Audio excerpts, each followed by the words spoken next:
Hey everybody, I'm Anna McEwen.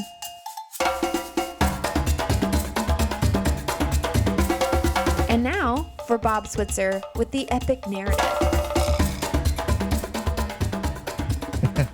Welcome back. This is kind of a fun run, right? We're getting into probably the more familiar aspects of this story when it comes to the book of Exodus. We are looking at chapter 5 of the book of Exodus. I don't think we're going to get far.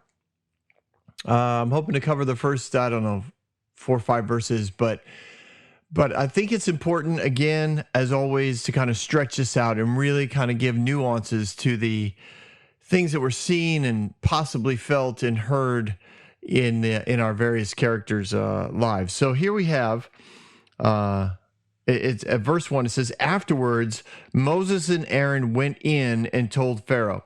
So after what? Again, this is a time concept. We don't know how much time.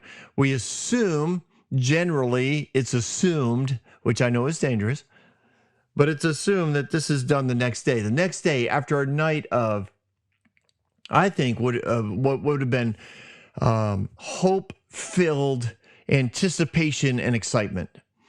Just amazing presence of God, prophetic words, constant laughter, and just, the thankfulness and gratefulness that they've survived this long. There had to be so much going on. And I'm sure Moses, in Moses's mind, if he even went to sleep, he got up the next day and he thought, man, what an amazing night.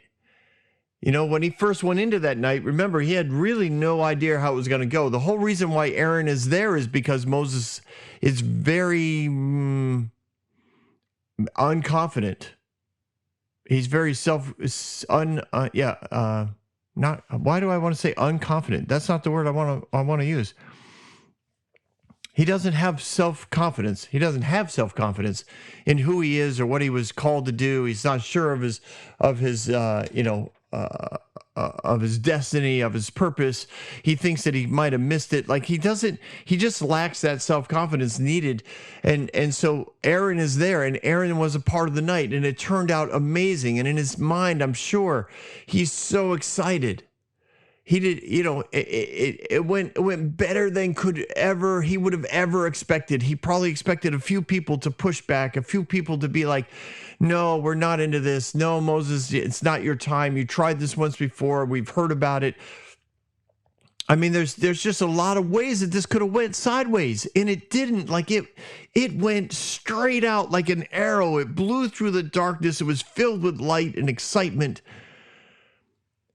All those years of struggling with his calling, struggling with his leadership ability, wondering whether or not his skills and education were just basically a waste of time and a waste of effort because his timing was off and he misread what he should have done. 40 years is a long time I'm not saying he wallowed in this day after day, but he had it there.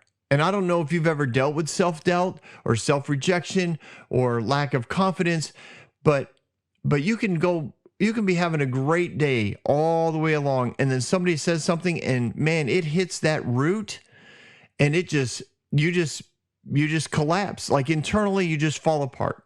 I have my trigger point, and man, when it's hit, oh, I hate it. Because I know it's not true. I know who God's made me to be, and I know that lie that brings that self-doubt isn't true, but it also means that it's still there because it got triggered again. And now I have to work my way out of it. And a lot of times I have to work my way out of it in the middle of a conversation, because what was said was not meant to do that to me, but it does. And then if I react out of that place, then the whole conversation, the whole relationship is put not necessarily in jeopardy, but at least that conversation is gonna be jeopardized because suddenly I'm triggered and I'm reacting instead of responding. And so I have to do all this mental stuff, and then I have to respond out of the truth And that's how we continue to beat down and kill the lie. But periodically, that dang thing just still come right on up there. And it ruins my moment, ruins the moment, puts a damper on things, if you want to know. And I have no doubt that that happened to Moses a number of times during his 40 years in Midian. Whether it was something his wife said or his father-in-law said or his children said, it just, he's not the leader. I'm not the leader I was supposed to be. I missed my opportunity. All my education is a waste of time. I mean, how many times do you think he was dealing with some shepherd who couldn't grasp, basic concepts of math? And Moses is sitting there thinking, I used to literally write math curriculums. Like, I understand not only basic math, I understand quantum math.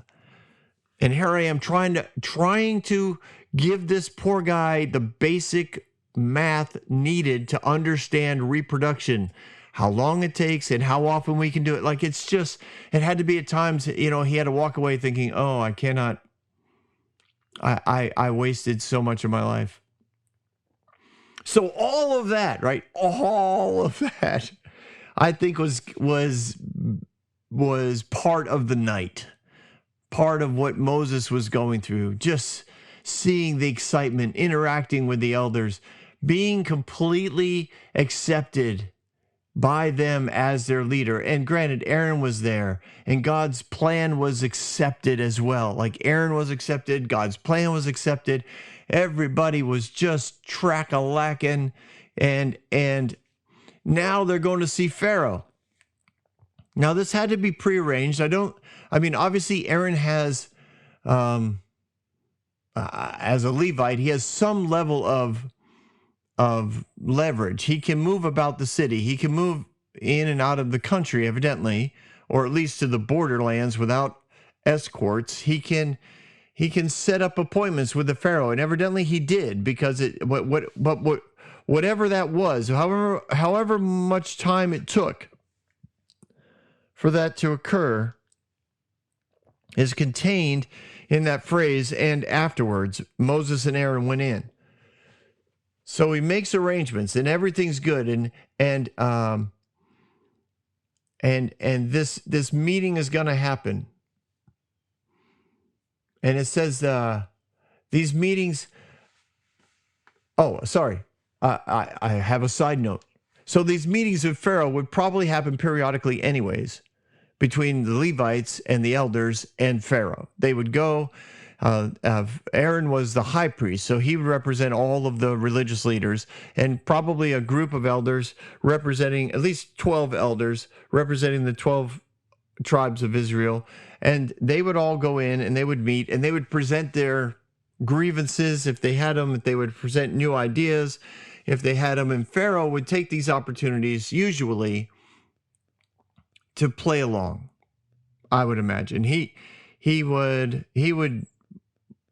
just play with them. He clearly could do what he wanted, and that's what he liked. He liked to keep the servants serving. He liked to keep them down. He liked to embarrass them and make sure that they knew that he was in control. And he might give them take everything away and then give them a little something back, so that, again, you want to keep slaves in a hierarchy. Otherwise, anybody might stand up and decide to take over. So you want to keep the hierarchy under your control, but you also don't want them to lose their role in their hierarchy amongst their own slaves. So it's a political intrigue, I guess, political strategies that are going on here all the time. So Pharaoh hears that Aaron wants a meeting and that the elders are coming, and they're bringing with him Moses. And I'm sure he knew who Moses was, but he could care less. He just, whatever. I mean, he probably had been briefed at some level that Moses had returned, that he was amongst his people again. But as the Lord said, no one who wanted you dead is alive. So, he's just out there. Moses is considered a lone wolf, a rejected leader. He's of no threat. Remember, the whole reason for not the whole reason, but my conjectured reason, my guess was that they wanted to get rid of Moses because he posed a threat, the ability to lead the Hebrews and Egyptians against the hierarchy, and they didn't want that. So now he comes in, 40 years gone, nobody really cares, nobody knows him. He's never made a political ploy amongst the Midians. He never tried to unite the Midians against anybody. He never tried to take on a role outside of the Midianites. Like he's of no consequence. He became a shepherd. He has no one following him. He has his brother, an older brother, who is in a place of leadership, and Moses is using him as a mouthpiece. So Moses looks even more belittled in the Pharaoh's eyes. But for Moses, walking back into that palace had to be a crazy whirlwind of thoughts and emotions. I mean, just use your sanctified imagination and put yourself in his shoes.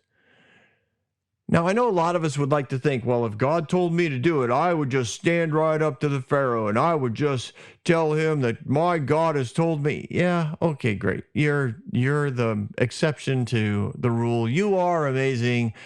Woohoo! Pat yourself on the back. I know for me, it'd be like going to a reunion to a place where I'd gotten kicked out for murder. That's what I think of when I think of Moses walking in here. He's walking into a circumstance or to a facility, a throne room that he's very familiar with, right? He was very high up in the system. He was a general, an ambassador, an advisor, an engineer. He was a gift from the gods. He was a prince. Like he was all of those things. At the last time that he kind of walked through here. Remember, after he killed the taskmaster, we don't know how many days it was, but it's not noted anyways that he ever went back to the palace after that. When he found out the next day that what he had done was known, he knew he had to leave. So he didn't get to see his grandfather. He didn't get to see his mother again. Our Egyptian mother. I mean, I don't think she's still, maybe she is still alive. Maybe he wonders if she'll be in the courtroom. These are a lot of things he's got to wonder. I mean, he's not technically. He's theoretically only been in the country of Egypt now for a few days. And he doesn't know who is alive, who isn't alive. He also knows that as a foreigner, back in the day, he had a lot of enemies. He had a lot of suspicions around him, a lot of rumors. All the time he was battling what people thought and what they wanted to do. He wasn't sure who was on his side, who wasn't on his side. And he's walking down these hallways again and he's thinking, I don't know how this is going. I don't know how this is going to go. Like for me, I would probably have that same sensation of just before you throw up. I don't think I would throw up, but I'd have that sensation, like just constant, not just butterflies, but your stomach's just doing like roller coaster ride, like falling down that 700-foot drop straight down before the first, turn of the roller coaster. You just have everything within you says this could end really badly. It shouldn't, but it could. Like God told me to do this, so it should be okay, but it could really go bad. God, we had an amazing meeting last night, and I have tons of support and love, but it could all go really bad. He's walking down these hallways. He's looking at the amazing lithographs, I think is what they're called, and hieroglyphics. He knows all these porticles, all these places very well. He knows the pillars. He knows the doorways. He probably sees places where he knows at one point his name was written, and now it's gone, erased from history. He sees the pillars that are, carved with the history of Egypt, and he's not on them, but he recognizes the others. He knows what's carved there. I mean, I guess I do watch. I I follow a lot of archaeologists on Instagram, and Egypt is one of the main places that you constantly see pictures of, and it's amazing what you find. Amazing what they have found. I haven't found anything, although I think it would be a lot of fun to go out someday. If anybody's headed to Egypt, let me know. If you would like to pay for me to come along, I would love to join you. I would just love it. I would love to walk these roads and feel that heat like Moses did. It had to be as exhilarating as it was fearful. It had to be. What is that quote? Do you remember that quote from the movie about the meteor? Armageddon, that movie, right? It's like 90% fear, 10% excitement. Like or maybe it's 10% fear, 90%. Maybe it's, you just don't know. Like you're literally flip-flopping. The emotions are so intense. He's walking closer. He walks as he gets closer, he's seeing the armed guards. He understands the weapons. He knows how to use the weapons. He sees the dress and the trappings of power. He sees the exaltation and arrogance that power brings. He sees the trappings of it all. He understands the system. He understands the protocols. He knows where to walk and how to behave. He knows how to speak, even though he stutters. He is as familiar with this as he is unfamiliar with it, because it's new and it's 40 years later, and he's not who he was, and he's a much different man, and yet he feels like he's in his purpose, and he's in his destiny, and he's doing what God wants him to do. Like there's so much confidence on one end and so much fear and desperation and lack of confidence on the other end. It had to be phenomenal. And they walk in and they see Pharaoh. Now tradition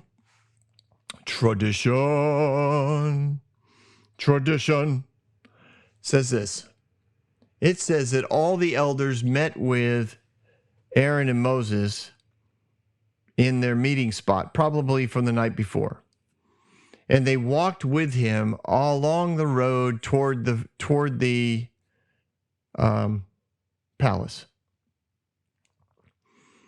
And at the border of their city, of Ramses, the city, not Ramses the Pharaoh who comes later in time, but in that region of Ramses, I shouldn't say that. I forget the name of the city that they were in, and that's my fault. I should have looked that up, but I didn't know I was going to say it, so I didn't look it up. But all along the border, about tradition says about half the elders stopped and didn't go any further. And by the time they got to the palace, the other elders had also dropped off. So what started out as a large, a group of, shall we say, 12, 13, 14 people was down to 2 by the time they went in to see Pharaoh. So they go in to meet Pharaoh. Basically, Moses feels alone. I mean, it's just him and his brother. But there was a lot of energy, right? When you're in a group and you know you're accepted and loved, and those people are going to back you, and then they're not there to back you, even though you appreciate what they were doing, you kind of feel like they at least abandoned you, if not betrayed you. And that's kind of tough to deal with emotionally as he's walking into this palace. And they wouldn't have been one-on-one with Pharaoh. There would have been other court officials in the area, recorders. There would have been probably some sort of representation of the taskmasters and other power players within the government. They would have been aware that this meeting was going on. They probably wouldn't have cared much. They just more out of curiosity, like just keep an eye on things. Advisors, maybe a magician or two, just they're going to be around. So it's not like an empty courtroom. And when Pharaoh, permits them to speak, Aaron says, "Thus saith the Lord God of Israel, let my people go, that they may hold a feast unto me in the wilderness." That's a great phrase, right? Let my people go. This is something that, again, preachers have loved to, they love this part. Like, stand before the enemy and say, let my people go. And they've adapted this to all kinds of social justice rallies and protests and meeting spaces. They've said, this representation, and application of Moses and Aaron standing before the ruler of the largest, most influential country of the day. So in essence, the world ruler standing in front of the one who is in charge of, he didn't start the slavery, but who is now overseeing the enslavement of millions of innocent people who don't deserve to be slaves, people who didn't do anything to become slaves. They weren't captured. They weren't beaten. They weren't bought.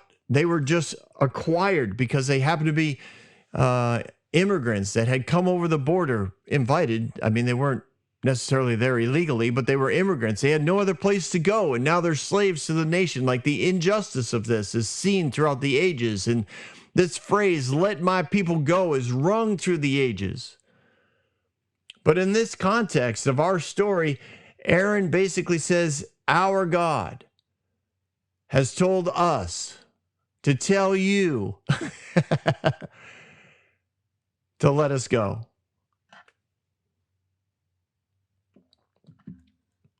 To hold a feast in the wilderness. Again, remember, now they're not asking to leave forever. They're not asking for a lifting of all the requirements of slaves. They're asking, in essence, for a week off. Let my people go outside the borders of Egypt and hold a feast for me, to worship me.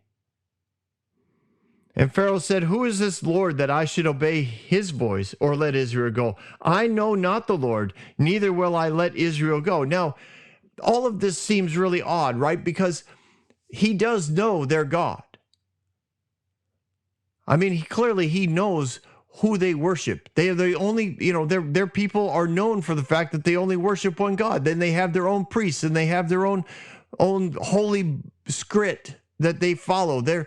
He knows this. He's not ignorant of this. They have their own weddings. They don't intermarry with other people because their God has told them to keep their line pure. He knows that they stay amongst themselves. It's like this phrase means something, and we're going to look into it. When he says, who is the Lord that I should obey his voice and let Israel go? I know not the Lord, neither will I let Israel go. He's implying this. Do you think your God is so powerful that I should obey him? You see, you're asking me for permission to leave because your God can't do anything without asking my permission. I don't know your God.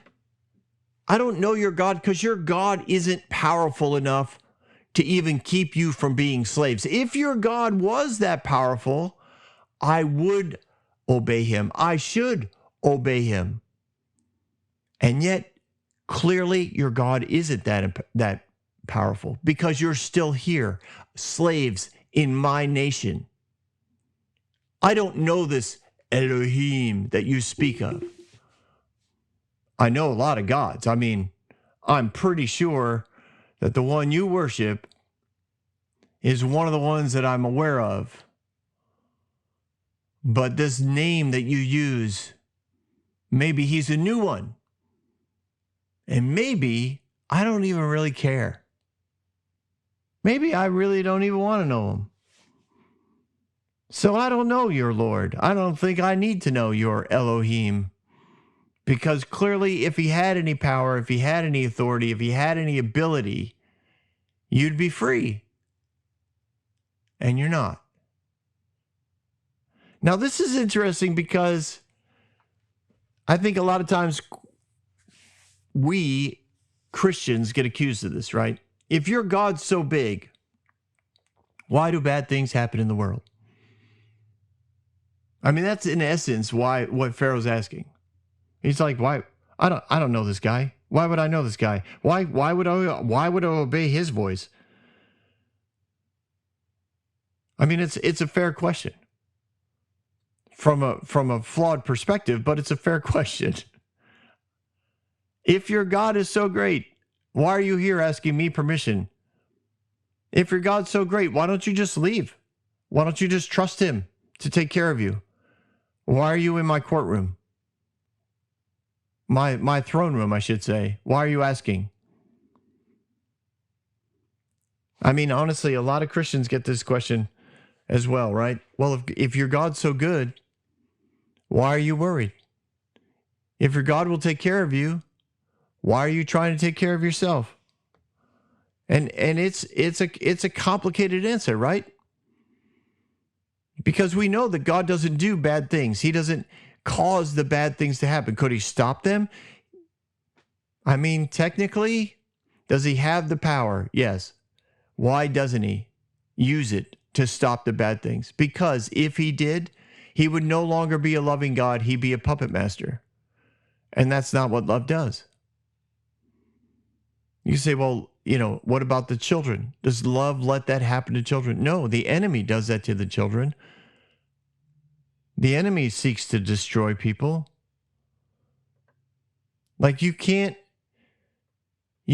put that on God. These are the results of choices that humans have made to follow after their selfishness and arrogance, to follow after their desire for and lusts, to bring about war and destruction, to follow after the enemy's plan to destroy the image of God on earth, to so not muddy the waters, but so dehumanize humans and disfigure the image of God on earth that God is completely forgotten and left behind. So yes, they want to increase evil and increase the bad things that happen because they want God to be accused of things that he has nothing to do with. So why is Israel still enslaved here in Egypt? Because they've chosen not to leave. For years, they chose to give up freedom in order to stay safe and secure. Much like all of us have done many times, where we've chosen comfort and safety and security over the opportunities to follow after and do radical things for God here on earth. It's bizarre. It is. And yet here it is right here. It's not something new. It's not something that we as Christians need to look at and say, wow, we suffer so much in comparison. No, these guys did the same thing. These guys did the same thing. And in essence, Pharaoh's calling them on it. He's saying, why would I know your God and why should I obey him? Is this somebody new you're following? Is this a new name? You come up with a new name, or is this a new God? I'm unsure what's going on here. I don't even know why I need to know them. I know hundreds of others. I don't need to know this one. So then they said, Aaron says, I'm sure Aaron and Moses talked for a few minutes because I'm sure Moses is thinking this isn't going well. Well, I kind of knew that he might do this. God said he might do this, but last night was so powerful. Last night, I thought everything would turn out great. Last night, I thought for sure we would become, leaders of the nation and we would be walking out of here in a week. But, they talked for a little bit and then they said, the God of the Hebrews has met with us. Let us go, we pray thee. 3 days' journey into the desert and sacrifice unto the Lord our God, lest he fall upon us with pestilence or the sword.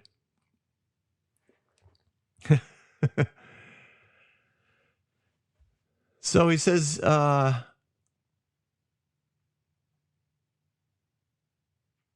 basically, all right, so I'm not going to send Aaron says he, sorry, my notes are upside down, not upside down, but I'm not sure why I wrote this first. So Aaron reiterates the request, right? He reiterates the request, and he basically says, listen, our God might kill us. In other words, this is of course a flawed view of God, but secondly, it's almost a threat to Pharaoh. Like, if you don't let us go, like, we may all become sick, or we may die because we're not obeying our God. See, the Pharaoh's like, listen, I don't want to send a nation of slaves, which is the majority of our economic workforce, a group of refugees who have really no other loyalty to any country anywhere, to do whatever it is they want 3 days out in the wilderness. I'm not going to do it. I'm not an idiot. It's not going to happen. And Aaron's like, well, if you don't let it happen, like, God might kill us. Like, he might get angry. And we'll all get sick, and then we won't be able to work. Or we could be dead, in which we won't ever work again. And I think Pharaoh, backed, of course, by the officials of the room, he says to them, to Moses and Aaron, let the people go from their work. I think, don't you guys have work to do? Don't you have chores? You two should be, like, he looks at Aaron like, aren't you like the high priest? Shouldn't you be out doing something? Why are you in here talking to me about something that is completely idiotic? This is not something I'm going to consider. You honestly, think about what you're asking me. And in the name of a God that means nothing to me. And you're telling me that your God's going to threaten you? And Pharaoh said, behold, the people of the land now are many, and you make them rest from their labors. He says, you make them rest. Look at the pathetic excuses for rest. And you're trying to get it.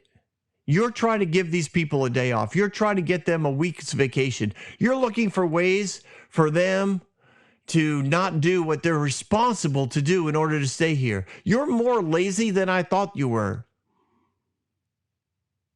You two are pathetic. And you're trying not to be responsible.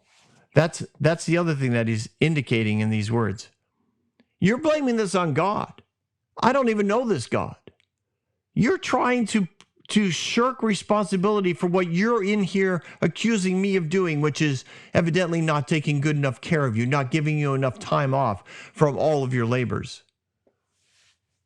No, you two are lazy. Go back to your work. Go back to your chores. Go back to your burdens. No, like, basically this conversation's over.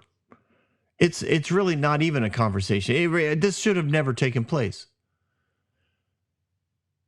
So in that verse, right, Moses and Aaron leave. And at some level, they had to be thinking this couldn't have gone worse. This couldn't have gone worse. After what happened last night, I thought for sure he would say yes. Like, the momentum of the hope of heaven was within us. And maybe on their way out, they're thinking, if only the elders had come with us, if only they had supported us, if only they had seen that the whole nation is with us and with our request. We had such a great start. What's plan B? Oh, we don't, there's no plan B. What do you mean there's no plan B? Well, the plan is we need to go back and ask again. Wow, that doesn't sound like much of a plan, right? That doesn't sound like a whole lot of fun for anybody, especially after this meeting. Like, somehow the next meeting is going to go better. No, this is a long walk back down the tunnel, the hallway, the throne room, back through the courtyard, back out of the gates, into the streets, where I imagine there's at least one or two elders. That's where they, the last two kind of stayed at the gates of the palace. And there's just this total rejection on Moses and Aaron. And maybe they're a little angry. at Pharaoh and a little angry at themselves and a little angry at God for not coming through for them, for making them think that this would be easy, for making them think that their request was reasonable, for making them think that if they used and invoked the name of Yahweh, of Elohim, that people would submit. I mean, I've seen, I'm pausing because I'm thinking of the times that I've seen people cry out the name of Jesus like it was a magic wand. At the name of Jesus, every knee shall bow. I'm just going to walk up to my boss and I'm going to say, in the name of Jesus, let me go on vacation. And the boss says, no, you're not going on vacation. But I said Jesus. And I would imagine at some level, they're like, but we said his name. We invoked his name. And the elders are like, but did you say it right? Like, when did you say it? They walk all the way back to their city, and all the elders are now amongst them, and they're all discussing what happened and what was said, and they're evaluating it and picking it apart. And Moses is sitting there feeling, I'm sure, rejected again and judged and belittled and humiliated and maybe curious. It had to be a pretty tough day. And again, in their head, it's like, well, how could this get any worse?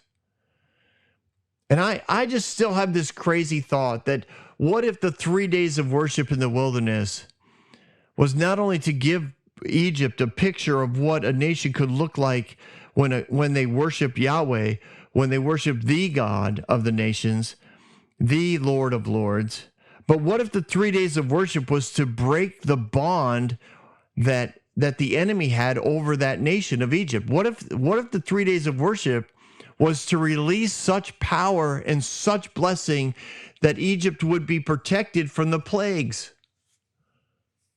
What if God knew what the enemy was trying to do? What if God is so good, his plan isn't just for his people, but it's for all people?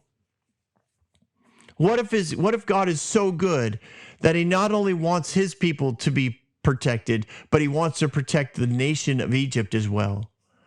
And what if 3 days of worship in the wilderness would have brought about a change in the atmospheric protection levels of Yahweh, and he would have been able to have access to the nation of Egypt, which had given access over to the enemy, and the enemy was seeking to kill and destroy that entire nation and bring it to its knees.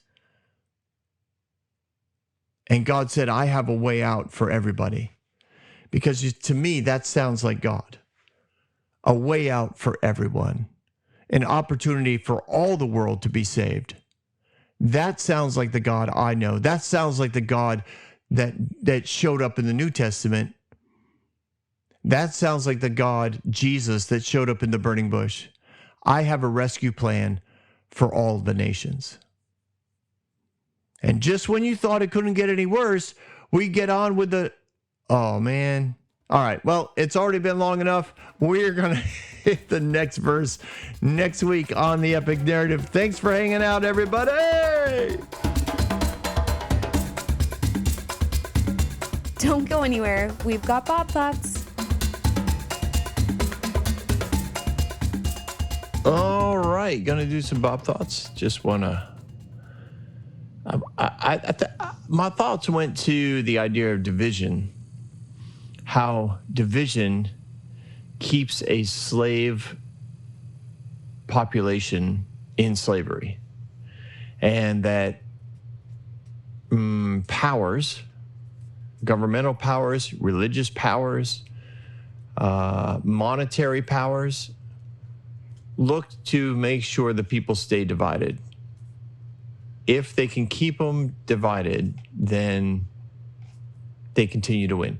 It's the same thing. I guess it's not the same. I mean, it is the same thing. I keep seeing it everywhere. I see it financially, right? People are divided, especially obviously rich and poor, but even the middle class, they try to divide based on credit and debt.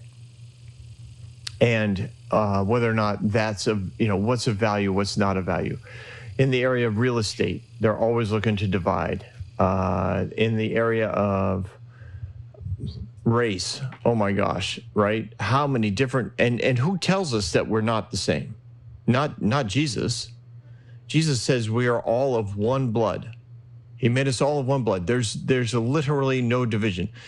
And as far as value goes, he's like, there is no male or female, no Greek or in Hebrew, no, like there's no way to divide the children of God. And we are all children of God. There's no way to divide us from heaven's perspective. So mankind has divided everyone in order to keep power and keep finances and keep control over the masses, because they see themselves as better than or of greater value.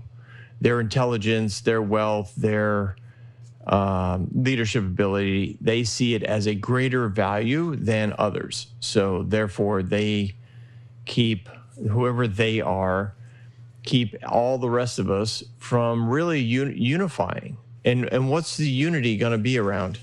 And that's, even that idea of unity comes around and it divides us. Well, what are we going to unify around? Well, we should unify around social justice. We should unify around financial freedom. We should unify around equality of all things. We should unify around reparations. We should unify around well, it doesn't matter. Sorry, I'm on the fly here. So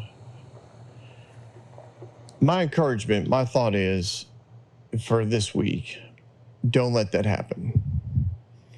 I believe one of the reasons why the Hebrews were still in Egypt is because the Egyptians, in their slow and steady oversight of that nation, the slow and steady move from dominant race in Egypt, that the Hebrews were, to one observant race in Egypt, was a slowly divided and conquered, divide, so that they weren't unified. Now, I do know that that's not a popular view, especially amongst Jewish people who have a vastly different view of their time there. But you listen to the epic narrative, you'll get my view. I don't need to rehearse. I almost went down that little road, and I was like, no, the Bob thoughts would be 45 minutes long. That's not what we're doing here.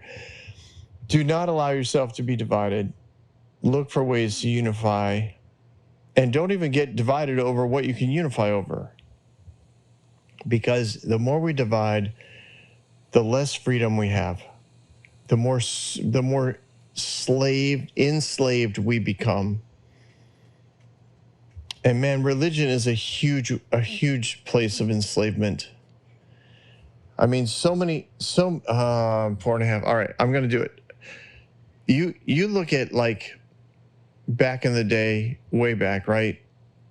If a town, a city decided not to pay taxes, let's say, to a medieval king, well, they would send in troops and they would extract it, right? But that's not an efficient way to run a government. It'll get you your money, but eventually the people rebel, soldiers start to die, it starts getting costly. So what did they do? They partnered with the church, and I'm not saying all churches are evil, good grief, no. But generally speaking, they partnered, let's say with the spirit of religion in the form of a church, and they sent those priests, pastors, reverends, bishops to those villages.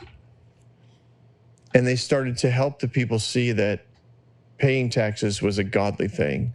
Serving the church with your time and money was a godly thing. And if ever there was trouble in the village, then the hierarchy of the religious system, the bishop or the district director or whatever, would come in and say, this is the rule, and the people would have to comply. It's fascinating. And it goes all the way back to Jerusalem. the palace guard. They were the mobsters of the priests and Sadducees. Sorry, not Sadducees didn't run the temple. Anyways, it's been around a long time. Religious mindset's been around a long time, but there are good churches and there are good people in churches and there's good people who run churches, but the vast majority of them, I believe, still divide. And that keeps people enslaved. And we got to move against it. And it takes work and sacrifice. A lot of sacrifice. But those are thoughts for another day, ladies and gentlemen. Thanks for hanging out. Have a good afternoon.